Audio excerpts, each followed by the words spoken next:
আমাকে দিয়ে অনেক বড় বড় কাজ হলেও ডায়েট যে আমাকে দিয়ে হবে না এটা আমি বুঝতে পেরে গেছি। খাবার খাওয়ার মতো শান্তি আমি মনে করব পৃথিবীতে বয়ফ্রেন্ডের সাথে রিলেশন করেও নেই।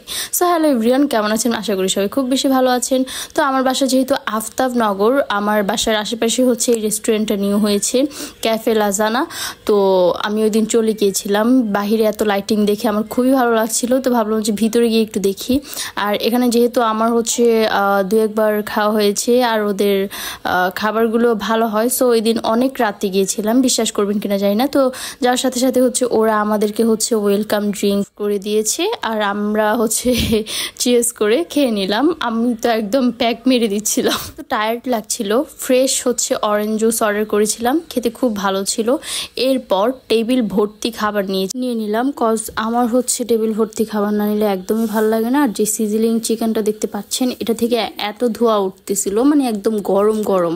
উফ, আমার তো দেখে এখনই লোভ লাগছে। আর যাই হোক, সবশেষে সার্ভ করে হচ্ছে খেতে বসলাম। এই যে সিজলিং চিকেনটা, ওটা দিয়ে এই রাইসটা খেতে এত ভাল লাগছিল। আর এটা আপনি অনায়াসে 4 থেকে 5 জন খেতে পারবেন। আর মাশরুম দিয়েও ট্রাই করেছি, খুব ভালো লেগেছে। সো এই তো আমি ঠান্ডা মাথায় খেলাম। এই যে এটা হচ্ছে প্রন ফ্রাই, ভাই এটা এত জোস ছিল, আপনি একবার খেলে দ্বিতীয়বার হচ্ছে আবার খেতে চাইবেন। সো যেহেতু আমরা 4 জন ছিলাম, আমাদের জন্য একদম পারফেক্ট হয়ে গিয়েছিল। যাই হোক, আশা করি খাবারগুলো আপনারাও ট্রাই করবেন। আর খাবারগুলো আসলে অনেক মজা। আল্লাহ হাফেজ।